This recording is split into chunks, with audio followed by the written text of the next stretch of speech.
Hello students, आज का मेरा जो वीडियो है आपके चैप्टर फर्स्ट का ये लास्ट वीडियो है।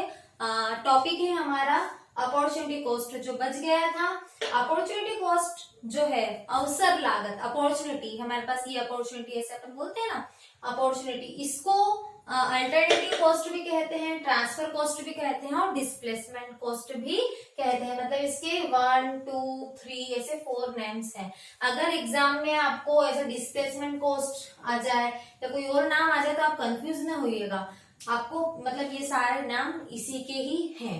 ओके, तो अपॉर्चुनिटी कॉस्ट क्या होती है और जैसे अपॉर्चुनिटी कॉस्ट को समझाने के लिए जैसे मैंने आपको यहाँ पे डायग्राम आपको दिख रहा होगा, आपकी बुक में भी डायग्राम है ये, और एग्जाम्पल भी मैं आपको बताऊंगी। तो स्टार्ट करते हैं, अपॉर्चुनिटी कॉस्ट क्या होती है। जैसे गवर्नमेंट कोई कंस्ट्रक्शन का काम करती है ना, तो अगर मान लो उसको कोई कंस्ट्रक्शन में अगर रुपए खर्च करना है तो गवर्नमेंट को क्या करना पड़ेगा, कुछ जो उसके जो दूसरे जो अदर खर्चे हैं उनको कम करके वहां रुपए, देखो कोई भी चीज कहते हैं ना कि लिमिट, मतलब जो सोर्सेज है वो लिमिटेड है लेकिन जो हमारी जो नीड्स है वो अनलिमिटेड है ना। तो हमारी जो नीड्स है तो उसमें जो हमारी जो इम्पोर्टेंट नीड्स है उसके लिए हमें क्या करना पड़ेगा, जो अदर हमारे जो खर्चे हैं, एक्सपेंसेस है, उसको उसकी जगह हम वहां लगाएंगे। तो गवर्नमेंट क्या करेगी, वहां पर लगाएगी, तो वो अपॉर्चुनिटी कॉस्ट उसकी हो गई। जो चीज उसको छोड़ेगी, जिस चीज के लिए वो लगाती थी उसके रुपए अगर वो कंस्ट्रक्शन में लगाती है, क्योंकि गवर्नमेंट के पास जो भी बजट है वो तो फिक्स होगा ही सही इस टाइप से। और भी मैं आपको एग्जाम्पल दूंगी, बुक में आपकी जो बुक है इसमें एग्जाम्पल्स दिए हुए हैं, प्रैक्टिकल एग्जाम्पल्स हैं जिनके थ्रू हम अपॉर्चुनिटी कॉस्ट को बहुत अच्छे से समझ सकेंगे। मैं जैसे पहले ही एग्जाम्पल लेती हूँ, आपके जो बुक आप साथ में रखिएगा। नगेंद्र के पास 3 ऑप्शन है जॉब के, है ना, नगेंद्र के पास 3 ऑप्शन है जॉब के। इसमें लिखा हुआ है कि उसको जॉब ऑफर की सैलरी जो मिलती है, नगेंद्र को जो सैलरी मिलती है, एक तो 40,000 है, सेकंड है उसकी 50,000 और थर्ड है 60,000।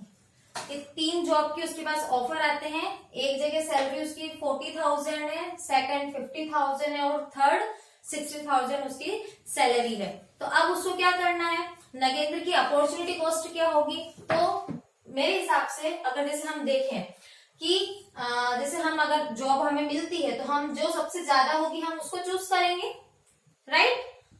ठीक है, सबसे फर्स्ट ये है, सेकंड ये है और थर्ड ये है। लेकिन क्या होता है कि हम हमेशा सेफ जोन लेके चलते हैं, जैसे कि ये नहीं तो ये। जैसे बिजनेस में भी क्या होता है, किसी भी एक बिजनेस पे कोई डिपेंड नहीं रहता है, 1 से 2, 2 से 3 बिजनेस रहते हैं। जैसे एक कभी नहीं चला है सीजन वाइज, तो इस टाइप से कुछ भी होता है। जैसे मान लो उसने 60,000 सैलरी, मतलब वो पहले ये चॉइस करेगा। अगर उसकी बाई चांस ये नहीं लगी या कोई भी रीजन हुआ तो उसके पास कौन सी अपॉर्चुनिटी है, सेकंड किस पे जाएगा, वो 50,000 पे जाएगा। किस पे जाएगा, 50,000। तो उसके पास अपॉर्चुनिटी कौन सी पड़ी हुई है, 50,000 वाली। तो ये जो सेकंड नंबर, तो उसकी अपॉर्चुनिटी कॉस्ट क्या होगी, नगेंद्र की अपॉर्चुनिटी कॉस्ट अगर हम देखें तो वो क्या कहलाएगी, 50,000। क्या है उसकी, 50,000 सेकंड वाली। जो हमारे पास फर्स्ट के बाद जो सेकंड बचती है वो अपॉर्चुनिटी कॉस्ट। जैसे गवर्नमेंट का मैंने बताया था कंस्ट्रक्शन करना है तो उसके लिए वो किस चीज को छोड़ेंगे। अब जैसे यहाँ पे इसको छोड़ के ये इस पे आया है तो इस टाइप से ये अपॉर्चुनिटी कॉस्ट होती है। इस आपको फर्स्ट एग्जांपल आपको आ गया समझ में। सेकंड एग्जांपल है आपका, जैसे सेकंड एग्जांपल है, इसमें ना कमोडिटी दी हुई है आपकी, ठीक है। जैसे आप देखना इसमें कमोडिटी दी हुई है, एक्स और वाई की कमोडिटी दी हुई है। यहाँ पे 0, 1, 2, 3, 4 लिखा हुआ है और यहाँ पे 10, 9, 7, 4 और 0 लिखा है। ओके, ये ऐसी 2 कमोडिटी दी हुई है इसमें। और आपको क्या करना है, मार्जिनल अपॉर्चुनिटी कॉस्ट इसमें फाइंड करनी है। और आपको जो प्रोडक्शन पॉसिबिलिटी फ्रंटियर, जो मैंने आपको इससे पिछले वीडियो में बताया था, उसके बारे में आपको बताना है कि क्या होगा, बेस्ट क्या होगा। तो हम क्या करेंगे, इसमें क्या बोला है कि मार्जिनल अपॉर्चुनिटी कॉस्ट बोला है। देखो अभी तो मैंने अपॉर्चुनिटी कॉस्ट बताया कि इस वाले में अपॉर्चुनिटी कॉस्ट। अब मार्जिनल अपॉर्चुनिटी कॉस्ट को शॉर्ट में लिखते हैं हम एमओसी, ठीक है। इसको हम क्या लिखेंगे, मार्जिनल अपॉर्चुनिटी कॉस्ट को शॉर्ट में एमओसी लिखेंगे। उसके बाद इसका जो फॉर्मूला है ये जैसे आपको जो ट्रायंगल शेप का जो दिख रहा है ना, इसका मीनिंग होता है चेंज। इसको क्या बोलेंगे हम, चेंज। चेंज इन, अब जो चीज है ना प्लस में होगी, इसमें देखना आप, जो चीज हम प्लस में जो करेंगे ना वो नीचे आएगी। तो यहाँ पे देखो प्लस क्या हो रहा है, मतलब ये 0 से 1 आ रहा है, +1 हुआ, यहाँ पे भी +1 हुआ, +1 हुआ, +1 हुआ। अब देखो यहाँ पे क्या हो रहा है, ये माइनस हो रहा है। इसमें देखना ये -1 हो रहा है, -2 हो रहा है, -3 हो रहा है, ऐसे करके। ठीक है, तो आप यहाँ देखना कि जो चेंज इन ये जो कमोडिटी है एक्स है, तो जो प्लस हो रही है वो नीचे आएगी और जो माइनस हो रही है वो ऊपर आएगी। ये आपको ध्यान रखना है। अगर मान लो वाई जो है, वाई अगर प्लस होगा तो हमारा वाई नीचे आ जाएगा। तो वाई नीचे आएगा तो कैसे हो जाएगा, MOC = change in commodity. X अगर माइनस होगा तो ये चेंज इन कमोडिटी वाई, ये फॉर्मूला बनेगा। आपको एक्स वाई यू नहीं देखना है कि हमेशा एक्स नीचे आ गया वाई नीचे आएगा, आपको ये देखना है कि प्लस क्या हो रहा है और माइनस क्या हो रहा है। तो हमेशा ध्यान रखना कि प्लस नीचे आएगा और माइनस वाला ऊपर आएगा।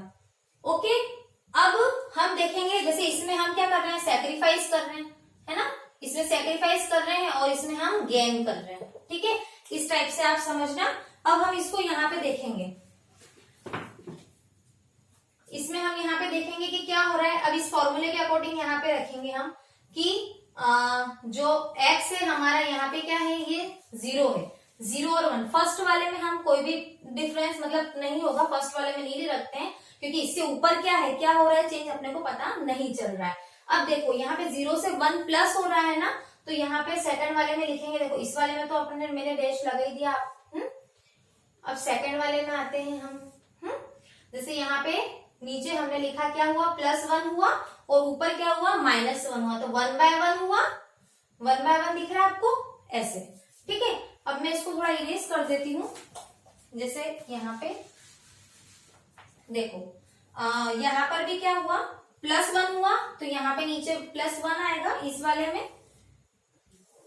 ठीक है, और यहाँ पे -2 हुआ तो ये 2 ऊपर आया।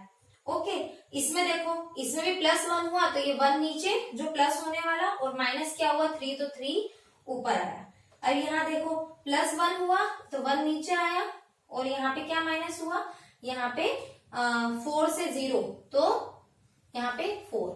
ठीक है, इस टाइप से आपका ये बन जाएगा। अब हम बुक में देखेंगे, जैसे 4 ये नीचे है ऐसा है, तो हम इसको कैसे लिख देंगे, यहाँ पे फर्स्ट वाला अगर जैसे डैश लगा दो या आप 0 लिख दो, 1/1 1 आ जाएगा, 2/1 2 आ जाएगा, 3/1 3 आ जाएगा, 4/1 4 आ जाएगा। ठीक है, अगर हम प्रोडक्शन पॉसिबिलिटी कर्व अगर बनाते हैं, जैसे ऐसा कर्व अगर हम बनाएंगे ना, तो ये y है और ये x है, ये 0 है, तो यहाँ पे y की सारी कमोडिटी आएगी। तो y की कमोडिटी में जैसे हम देखेंगे ना, तो ये जो स्लोपिंग डाउनवर्ड होगा, मतलब 4 3 2 1 ऐसे डाउनवर्ड होगा जो डायग्राम बनेगा। तो आपको डायग्राम नहीं बनाना है, ओनली आपको ये देखना है कि ऐसा हो रहा है। तो देखो नीचे इसमें लिखा हुआ है, the schedule indicates that the marginal opportunity cost of producing more of commodity X. देखो मोर ऑफ कमोडिटी एक्स ज्यादा हो रही है in place of Y, Y की जगह हो रही है ना, क्योंकि वाई को सेक्रीफाइस करना पड़ रहा है, इसलिए एक्स हो रही है। तो क्या बोला इन्होंने कि y is rising, hence production possibility frontier will be concave to the origin. जो यूनिट्स जो ये कमोडिटी जो है y है, ये क्या हो रही है हमारी, सेक्रीफाई हो रही है, मतलब माइनस हो रही है, और ये हमारी गेन हो रही है, नहीं प्लस हो रही है, ये डिक्रीज हो रही है और ये इंक्रीज हो रही है। ओके, अब हम आते हैं, सॉरी ये थर्ड वाला एग्जाम्पल था, यहाँ पे बीच में ऊपर एक एग्जाम्पल रह गया, वो आप होमवर्क कर लेना, छोटा सा ही है वो। अब देखो फोर्थ वाला देखना आप एग्जाम्पल, फोर्थ वाले में भी सेम ऐसा ही है, कमोडिटी एक्स और कमोडिटी वाई दिया हुआ है, उसमें 40 20 और 20। अब जैसे उसमें 2 ही है, आप देखो उसमें सिंपल ही है, जैसे इसमें 4 थी ना, उसमें सिंपल है। देखो एक्स और वाई कमोडिटी है, तो यहाँ पे 40 20 आ गया, 40 और ये 20 आ गया। ठीक है, और इधर यहाँ पे क्या है 20 यूनिट्स है और यहाँ पे है 28, है ना, ऐसा है आपकी बुक में, है ना। देखो अब यहाँ पे हमें क्या निकालनी है, एमओसी निकालनी है। एमओसी वही हो गया कि जो प्लस हो रहा है तो एक्स प्लस हो रहा है, सॉरी प्लस वाला कहाँ आएगा, प्लस वाला कहाँ आएगा, नीचे आएगा, तो ये नीचे, और जो माइनस वाला है वो ऊपर आएगा। तो देखो फर्स्ट वाले में तो मैंने क्या कहा था कि जैसे इसके ऊपर कुछ है ही नहीं, तो यहाँ पे तो क्या होगा, डैश हो जाएगा। अब हम इससे कंपेयर करेंगे कि ये बढ़ रहा है कि माइनस हो रहा है। अब देखो 40 से 20 हो रहा है, सॉरी मैंने यहाँ पे कुछ गड़बड़ कर दी है। देखो मैंने यही कहा था ना आपको, हाँ ये जो x है ये 40 से 20 हुआ है, कम हुआ है, तो कम वाला क्या होगा, माइनस वाला ऊपर आएगा। पहले वाले में क्या बताया था अपन ने, y ऊपर आ रहा था, क्यों, क्योंकि y कम हो रहा था, जो y कमोडिटी कम हो रही थी। यहाँ पे x कम हो रही है, y प्लस हो रही है, तो y नीचे आएगा। ओके, तो यहाँ पे 20, अब देखो 20 कम हुआ ना, तो कम वाला ऊपर लिखा तो यहाँ पे 20 लिखा। ओके, अब यहाँ पे 8 प्लस हुआ तो 8 नीचे लिखा। आपका ये आंसर ऐसा ही है। इसको आप अगर चाहो तो इसको कट भी कर लो, 8 2 जा 16 हो गया, और फिर 4 रिमेनिंग बचा, और पॉइंट लगाया अपन ने, और 8 5 जा 40, तो इसका आंसर आ गया हमारा 2.5, है ना। आपका ये एग्जाम्पल भी हो गया फोर्थ वाला। अब फिफ्थ वाले पे आते हैं। फिफ्थ वाले एग्जाम्पल में आपको वही पीपीपी मतलब पीपीसी डायग्राम के अकॉर्डिंग ही करना है, उसमें बस एमआरटी निकालना है, ठीक है। तो उसमें कुछ नहीं होगा, आपका सिंपल सा रहेगा। एमओसी यहाँ पे अभी अपने पहले तो अपने अपॉर्चुनिटी कॉस्ट निकाली, इसमें हमने 2 क्वेश्चन में हमने मार्जिनल अपॉर्चुनिटी कॉस्ट निकाली, मतलब मार्जिन निकाला कि कितना मार्जिन हो रहा है। ओके, पहले एक ही था, अब इसमें 2 कमोडिटी में मार्जिन निकला। अब हमारे पास क्या आ रहा है कि हमें प्रोडक्शन पॉसिबिलिटी कर्व के अकॉर्डिंग उसमें रीजन बताना है, और यूनिट्स दी हुई है, जैसे जो भी यूनिट्स मैं यहाँ पे लिख देती हूँ 0 1 2 3 4, 0 1 2 3 4, और इधर है 16 12 8 4 0, ठीक है, ये दिया हुआ है आपके क्वेश्चन में। अब हमें क्या निकालनी है, एमआरटी निकालनी है, ठीक है। मार्जिनल रेट ऑफ ट्रांसफॉर्मेशन है इसका फुल फॉर्म, ठीक है, आपकी बुक में भी लिखा हुआ है। अब देखो यहाँ फर्स्ट वाले में तो डैश लगाती हूं मैं, फर्स्ट वाले में तो अपने को पता नहीं है। अब आप ये ध्यान रखना कि हम क्या करते हैं, ये फॉर्मूला ध्यान रखना आप कि प्लस वाला नीचे आता है और माइनस वाला ऊपर आता है, ठीक है। तो देखो प्लस, यहाँ पे देखो एमओसी वाला फॉर्मूला अपना याद करो। एमओसी वाले फॉर्मूले में क्या होता है कि जो प्लस हो रहा है तो प्लस एक्स हो रहा है, तो हम एक्स को नीचे लिखेंगे और वाई को हम ऊपर लिखेंगे। Change in commodity Y, change in commodity X, या सेक्रीफाइस ऑफ कमोडिटी वाई, या गेन कमोडिटी कौन सी एक्स हो रही है। ओके, अब जैसे एमआरटी फर्स्ट वाला डैश हो गया, ये देखो ये फर्स्ट वाली लाइन हमारी ये हो गई, सेकंड थर्ड फोर्थ, ठीक है। अब क्या करना है हमें, इसमें आप ऐसा करके देखो 0 1 प्लस 1 हुआ यहाँ पे, और यहाँ -4 हुआ, तो 4/1 हुआ, ठीक है। नेक्स्ट में देखना यहाँ पे, जैसे 4/1 में यहाँ पे ऐसे लिख देती हूँ, यहाँ पे भी 1 हुआ नीचे +1, यहाँ पे 4 क्या हुआ, माइनस हुआ, यहाँ पे भी ऐसे 4/1 4/1। तो अब हम क्या करते हैं, आपने मैथ्स में भी देखा होगा, 10th में भी देखा होगा कि रेट निकालनी है ना, तो रेट के लिए क्या होगा, ये 4 जो है ये किसका है, ये 4y का है, और ये x का 1 है, तो ये 1x, ऐसे करके ये सभी में आप बुक में देखना ऐसे लिखा हुआ है 4y रेशो 1x, ऐसे सभी में सेम ये चीज लिखी हुई है। तो हमें इस वाले में क्या करना है, एमआरटी को रेशो में बताना है। इसके बाद नीचे लिखा हुआ है कि ट्रांसफॉर्मेशन और MRT constant production possibility curve will be downward sloping straight line. अब इसने स्ट्रेट लाइन क्यों बोला है, देखिए ये स्लोपिंग डाउनवर्ड स्ट्रेट लाइन, मतलब ये 0 है, ये y है, और यहाँ x है, तो क्या होगा कि सारे 1 4 1 4, ये 1 4, जैसे यहाँ पे ये 1 है और यहाँ पे आप देखो ये 4 है, तो इसी टाइप से सारे होंगे कि वो स्ट्रेट लाइन जो होगी वो स्ट्रेट होगी, ठीक है। इस टाइप से आपको डायग्राम बनाने की जरूरत नहीं है, बस आप ये इतना सफिशियंट है आपके लिए। लास्ट है आपका 6th वाला है, उसमें है एनसीसी कैंप वाला, ये अच्छा लगता है मुझे, थोड़ा सा प्रैक्टिकल है। एनसीसी कैंप वाला जो है क्वेश्चन आप पढ़ो, मैं इतने रफ करती हूँ। देखो इसका क्वेश्चन है कि Pranshul plans to attend the NCC camp for 1 month. क्या 1 महीने के लिए वो क्या करना चाहता है, एनसीसी कैंप को अटेंड करना चाहता है। ठीक है, अब इसके बाद आते हैं हम, if he does so he will not be able to take usual part time job. अच्छा, उसके पास एक पार्ट टाइम जॉब है, कितने की है, at the rate of 5000 rupees की जॉब है।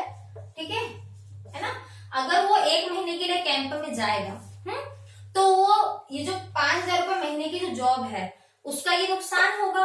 ठीक है, अब आते हैं हम आगे पढ़ते हैं कि he would not be able to live at home और फ्री ऑफ कॉस्ट। लेकिन अगर जैसे वो कैंप में नहीं जाता है तो घर पे वो फ्री में तो नहीं रह पाएगा ना, घर पे रहेगा, खाना पीना तो सब खाएगा ही सही। लेकिन वहां कैंप में जाता है तो उसमें क्या क्या इंक्लूड है, देखो लिविंग का एक्सपेंसेस कितना है, 1000 तो उसका रहने का है, और स्टेशनरी चार्जेस कितना है, 1500 है ना। उसके बाद स्टडी मटेरियल आपका 500 है। ऐसे करके कितना हुआ, काउंट करो 3000 हुआ। ठीक है, तो ये उसका बेनिफिट है। ठीक है, सॉरी ये लॉस है और ये भी है, इन दोनों को प्लस करेंगे कितना आएगा, 8000 आएगा। तो इस टाइप से देखो नीचे सॉल्यूशन में क्या कहता है, marginal opportunity cost of NCC camp will be the total of loss of the 1 month पे। देखो उसको 1 मंथ की सैलरी, मतलब वो उसको लॉस होगा 1 मंथ की सैलरी का, एक तो ये लॉस हुआ। उसके बाद उसको क्या कॉस्ट, अटेंड करने के लिए कौन कौन सी कॉस्ट पे करनी पड़ेगी, 1000 रुपए तो रहने के, स्टेशनरी के, और ये ऐसे करके ये टोटल 3000, ये तो खर्चा होना ही है, और 5000 ये डूब रहे हैं, तो टोटल कितने हो गए, 8000 रुपीज। तो उसकी marginal opportunity cost is equal to the loss incurred, sacrifice made when exciting opportunity is foregone in favor of the other। तो आपको ये 8000 कैसे कैलकुलेट हुआ, आपको आइडिया कि जब वो कैंप अटेंड करेगा तो उसकी 5000 सैलरी है वो उसको भी नहीं मिल पाएगी और ये भी लॉस होगा। तो इस टाइप से हमारा ये है। मेरे को सेकंड वाला एग्जांपल भी रह गया था, वो मैं एक बार देख लेती हूँ कि mister B K Pandya a farmer produce 250 kg of wheat on a piece of land with the help of given quantity of resources.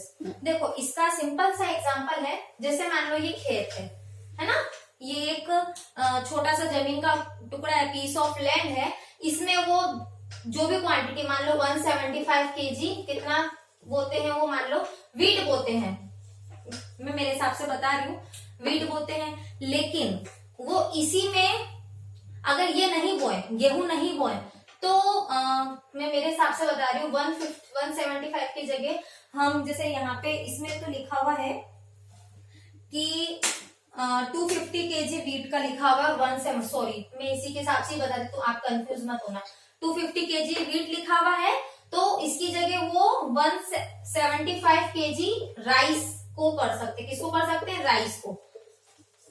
तो ये अपॉर्चुनिटी हो गई। इस टाइप से अगर हम जैसे हमारे पास कोई दो चीज है, जैसे मान लो होता है ना, एक कंज्यूमर गुड्स होता है और एक कैपिटल गुड्स होता है ना, गुड्स दो टाइप के होते हैं, मैंने बताया था आपको। तो कैपिटल गुड्स और कंज्यूमर गुड्स दोनों को अगर हम मतलब दोनों में से क्या होता है, किसी एक को प्लस करना रहता है, किसी एक को माइनस, या दोनों इक्वल रहेंगे, या दोनों 50-50 रहेंगे, या फिर एक ही बढ़ेगा और एक बिल्कुल जीरो रहेगा, नील रहेगा। जैसे एक एग्जाम्पल है, ये डायग्राम वाला तो मैं बताना ही भूल गई आपको। देखो डायग्राम वाला अपन ये देखते हैं, इससे आपको और समझ में आ जाएगा।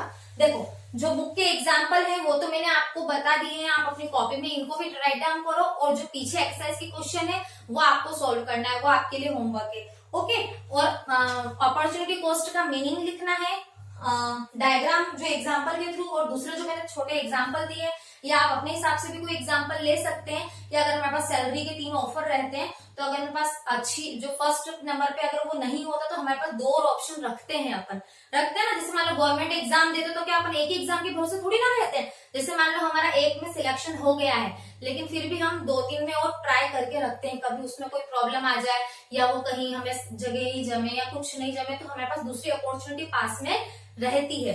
या फिर देखो एक सिंपल सा है एक एग्जाम्पल, जैसे हमारे पास कितने हैं 1 लाख रुपीज अगर घर पे रखे हुए हैं, अगर हमारे पास 1 लाख रुपए घर पर रखे हुए हैं, हमने उनको घर पर ही रखा हुआ है, लेकिन हमने उनको बैंक में जमा नहीं किया है, तो इसका जो मंथली इंटरेस्ट होता है, जो भी इंटरेस्ट जिस भी रेट से लगे अगर हम बैंक में जमा करेंगे तो उसका इंटरेस्ट हमें मिलेगा, ठीक है। लेकिन हम क्या कर रहे हैं, हम वो इंटरेस्ट को खो रहे हैं। तो इस टाइप से ऐसी अपॉर्चुनिटी हम क्या कर रहे हैं, मतलब छोड़ते हैं। तो ये हमारी अपॉर्चुनिटी कॉस्ट होगी कि आपकी क्या अपॉर्चुनिटी, आपने ये चीज नहीं कर पाई। बोलते तुम्हारे पास बहुत अच्छी अपॉर्चुनिटी थी, आपने खो दी, आपने उस समय ये नहीं करा। जैसे अभी अपन बच्चे हैं, पढ़ाई कर रहे हैं, तो अपने पास बहुत अच्छी अपॉर्चुनिटी कि अपन अच्छे से पढ़ाई करें ताकि आगे जाके कोई भी सिविल सर्विस या गवर्नमेंट एग्जाम में कहीं ना कहीं कुछ अच्छा करें। तो ये अभी आपके पास बहुत अच्छी अपॉर्चुनिटी है। ये अपॉर्चुनिटी, इसकी कॉस्ट है, बहुत कीमत है, मतलब टाइम की बहुत वैल्यू है ना। तो चलो अब आ जाते हैं अपन इस वाले डायग्राम पर भी आ जाते हैं। देखो डायग्राम तो आपको आ ही गया होगा, मैंने पहले भी वीडियो में बताया था। देखो इस डायग्राम में आप देखना, ये एक्स है, ये वाई आपको पता ही है, कमोडिटी वाई हो गई, ये कमोडिटी एक्स हो गया, ये आपको पता है। एक प्रोडक्शन पॉसिबिलिटी कर्व की जो कैरेक्टरिस्टिक्स थी उसमें मैंने आपको इस टाइप के डायग्राम बताए थे। अब देखो ये डायग्राम में क्या हो रहा है, ये y है तो इधर y1 y2 है, ये x1 x2 है। ये आया समझ में। अब ये जो पॉइंट यहाँ पे मिल रहा है, इसको हमने जो भी नाम दिया था, जरूरी नहीं है यही दो, आप P1 P2 दिया मैंने बुक के अकॉर्डिंग, बिल्कुल सेम आपकी बुक से ही लिया है मैंने ये। ऐसे बुक से आप देखना ताकि आपको कोई दिक्कत ना हो, ठीक है। तो बुक में ये जो डायग्राम है, अभी आपका 12th बोर्ड है, इस टाइप के अगर डायग्राम और ऐसा पूरा पर्टिकुलर अच्छे से आप अगर आंसर लिखते हो तो फुल में से फुल मार्क्स मिलते हैं। और कोई टफ नहीं है, डायग्राम से बहुत अच्छे से समझ में आता है। देखो अब ये 0 पे है, अगर ये x पे अगर हम नील है, यहाँ पे y1, ये y2 पे अगर हम जाते हैं या y1 पे हम जाते हैं, या फिर यहाँ पे आप कोई सा भी पॉइंट ले लो, यहाँ पे b ले लो, यहाँ पे इसको a ले लो, ये मैं लिखना भूल गई थी, है ना। तो 0b, अगर हम 0b प्रोड्यूस करेंगे, क्या करेंगे, 0b अगर हम प्रोड्यूस करते हैं तो 0a जो होगी वो नील होगी, क्या होगी, नील होगी, क्योंकि कुछ भी नहीं हो, पूरा हम इतना ही प्रोड्यूस कर रहे हैं तो इधर कुछ भी नहीं होगा। सेम अपोजिट ऐसा ही होता है, अगर 0a अगर हम प्रोड्यूस कर रहे हैं, इधर हम कर रहे हैं पूरा, इधर इतना इसको ले लिया, तो 0b क्या हो जाएगी, नील हो जाएगी, कुछ भी नहीं, ठीक है। इसी टाइप से अगर हम यहाँ पे 0 से ये इसको बढ़ाएंगे या इधर से इसको बढ़ाएंगे तो ऐसे कॉम्बिनेशन बैठेगा, x1 का किससे, y1 से, या इस टाइप से कॉम्बिनेशन बैठेगा, तो वो चीजें होगी। अब उसमें मार्जिनल हो जाएगी।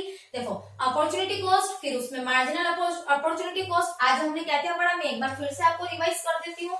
एक तो हमने क्या पढ़ा, अपॉर्चुनिटी कॉस्ट पढ़ी हमने, बता दिया। उसके जो एग्जाम्पल, जो डायग्राम के थ्रू एग्जाम्पल और दूसरे एग्जाम्पल मैंने दे दिए। जो बुक के एग्जाम्पल या पीछे के जो क्वेश्चन है उनको भी आप इंक्लूड कर सकते हो, डिजिट या नाम चेंज हो, कोई इश्यू नहीं है, ठीक है। इसके नेम आपको पता चल गए, डायग्राम आपको। उसके बाद हमने क्या क्या देखा, एक तो एमओसी के बारे में जाना, अपॉर्चुनिटी कॉस्ट, ओसी तो हमें पता ही था, ठीक है। एमओसी भी हमने जाना और हमने एमआरटी भी जाना। क्या जाना, एमआरटी जो रेट आ रहा है ना, इसमें रेट लिखा हुआ आ रहा है ना, तो रेट से मतलब हमारा रेशो से, किससे, हमारा रेशो से। ज्यादा टेंशन ही नहीं लेना, जैसे 1/4 है ना, तो 1:4 लिखते हैं ना अपन, तो सेम वही, उसी को जो भी आएगा आपको इस टाइप से रेशो में लिखना है। और हाँ, आपको फॉर्मूला बिल्कुल रटने की जरूरत नहीं है। एमओसी का जो फॉर्मूला है ना, कहीं जगह लिखा हुआ है कि वो सेक्रीफाइस है, कहीं जगह लिखा हुआ गेन है, या डायरेक्ट लिखा हुआ है। कैसा लिखा हुआ है, ऐसा त्रिभुज जैसा निशान बना हुआ, ट्रायंगल जैसा, इसको चेंजिंग बोलते हैं। और ये भी ऐसा बना हुआ है। अब आपको समझ में नहीं आता, कहीं आपको लगेगा कि ऊपर x है, कहीं नीचे x है, कहीं आपको लगेगा कि जैसे ऊपर x है नीचे y है, और कहीं आपको ऐसा दिखेगा कि ऊपर y है और नीचे x है। तो आप कंफ्यूज होगे कि हम क्या करें। आपको रटना बिल्कुल नहीं है, कोई भी चीज रटो मत, लॉजिक से बिल्कुल ध्यान से याद करो, है ना। अब देखो आपको क्या करना है, जो चीज प्लस होगी, देखो सबसे सिंपल सा फंडा, अगर हमारे पास वजन प्लस है, मतलब ज्यादा है कोई चीज, है ना, प्लस यानी जोड़ते हैं तो कोई चीज प्लस होती है ना, तो प्लस होती तो वो नीचे वजन में वेट रहता है, उसका नीचे रहेगी। और माइनस यानी हल्का, अब से एक डंडी ही है, ओनली 1 लाइन है, तो 1 लाइन तो हल्की होती है ना, ये 2 लाइन है तो ये हैवी है, डबल है तो ये नीचे रहेगी। प्लस का हमेशा नीचे रहेगा, माइनस का हमेशा ऊपर रहेगा। ये डिक्रीज हो रहा है और ये इंक्रीज हो रहा है। डिक्रीज इंक्रीज आपको पता ही होगा, या फिर इसको लेस बोल दो, इसको प्लस बोल दो, कुछ भी अपने हिसाब से याद कर लो, या फिर इसको ऐसा भी बोल सकते हो, इसको सैक्रिफाइस बोल दो, इसको गेन बोल दो, है ना। अपने अकॉर्डिंग। लॉस प्रॉफिट बोल दो, माइनस यानी लॉस और प्रॉफिट यानी प्लस। ठीक है, तो आपको क्या याद करना है कि अगर जैसे मान लो ऐसा चार्ट दिया हुआ है, देखो ऐसा अगर ये कमोडिटी दी हुई है ना, ऐसी ये एक्स और वाई की ऐसी दी हुई है ना, तो जैसे 0 1 2 3 ऐसे दिया हुआ है और इसके आगे मान लो 2 जैसे प्लस हो रहा है तो इसको माइनस करो, सॉरी, तो यहाँ पे सबसे ऊपर है ना माइनस ज्यादा आएगा, 10 आ गया, 10 के बाद 8 आ गया, 8 के बाद 6 4 ऐसे कुछ भी, मतलब ये माइनस हो रहा है प्लस हो रहा है, तो प्लस एक्स हो रहा है, तो यहाँ पे जो प्लस है वो नीचे आएगा और ये माइनस हो रहा है तो ये मतलब ये ऊपर आएगा वाई। और अगर मान लो मैं क्या करती हूँ, मैं वाई इधर कर देती हूँ, एक्स इधर कर देती हूँ, तो फिर ये भी उल्टा हो जाएगा, यहाँ पे फिर एक्स ऊपर आ जाएगा और वाई नीचे आ जाएगा, माइनस वाला ऊपर आएगा, बस ये ध्यान रखना। इसमें आप देखो ये क्या हो रहा है। ठीक है, ये आपको फॉर्मूला आ गया समझ में। और हाँ, एक और चीज बच रही है, बस ये जो फर्स्ट वाला जो है ना, इसमें जैसे कई जगह 0 लिखा है या नील लिखा है या फिर सिंपल सा क्या बना हुआ है, डैश बना हुआ है फर्स्ट वाले में, हमेशा ध्यान रखना। जो ये जो स्टार्टिंग के जो चैप्टर है या न्यूमेरिकल्स, बिल्कुल टेंशन मत लेना, न्यूमेरिकल्स वाले एग्जाम में बिल्कुल नहीं आते, एक आधा कभी आ जाए तो आ जाए, वो नेशनल इनकम या ये वाले आते हैं, इसके नहीं आते, लेकिन मैं करवाऊंगी। क्यों? क्योंकि न्यूमेरिकल से हमें थ्योरी अच्छे समझ में आती है, और थ्योरी लिखते हैं और उसमें न्यूमेरिकल के एग्जाम्पल देते हैं ना, तो अच्छे मार्क्स मिलते हैं और हमें थ्योरी अच्छे से समझ में आ जाती है।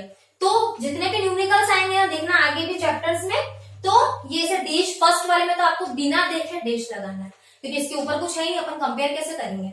ठीक है, अगर मान लो कोई चीज, ये पेन खरीदा, इससे पहले तो कोई खरीदा नहीं, तो मैं कंपेयर किससे करूंगी कि अच्छा है कि खराब है, दूसरा लाऊंगी तब मैं देखूंगी ना कि इससे अच्छा ये पेन है। इस टाइप से ये वीडियो मेरा आज का खत्म होता है, और आपका वीडियो के साथ साथ आपका फर्स्ट चैप्टर भी खत्म होता है, और आपको ये सब कॉपी में राइट डाउन करना है, लर्न करना है, एक्सरसाइज के क्वेश्चन सॉल्व करना है, और जल्दी मिलते हैं नेक्स्ट वीडियो सेकंड चैप्टर के साथ। Have a nice day.